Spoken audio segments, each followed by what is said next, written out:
Alright, so we're talking about the management of the third stage of labor. Now, management of the third stage of labor is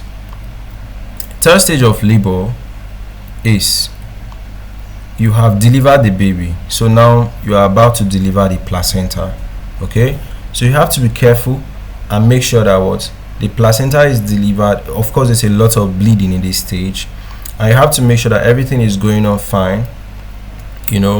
You have to make sure that, how will I put it, all the components of the placenta, that's placenta and its membranes, are out.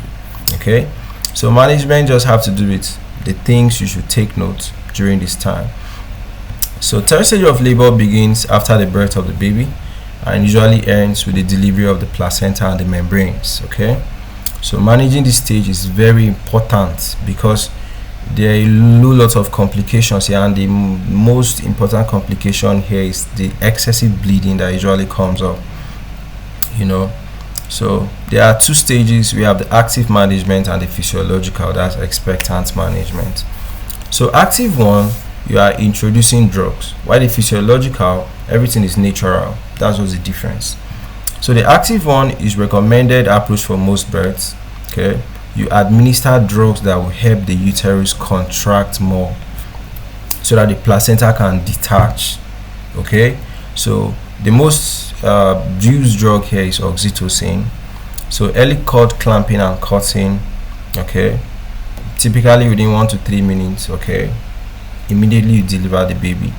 Then you can also be massaging the abdomen top, that's over the uterus, and you'll be drawing out the placenta small. That's what we call the Andrew Barnes method. So benefits: it shortens the duration of the third stage, reduces blood loss, lowers the risk of what you not delivering the placenta in full, you leaving some fragments of the placenta back in. So physiological management: this approach allows the placenta to be delivered naturally. There's no medical intervention, there's no drugs. So key steps is waiting for signs of placenta separation. Okay, encouraging maternal effort and gravity to aid delivery. The mother might even stand up so that gravity will help to push it down. Delayed cord clamping. Right, no use of uterotonics. This one is like the olden days, it's not really okay, but it's still suitable for low risk pregnancies and also women that don't really like all those drugs. Okay, so of course traditional childbirth will always go with this.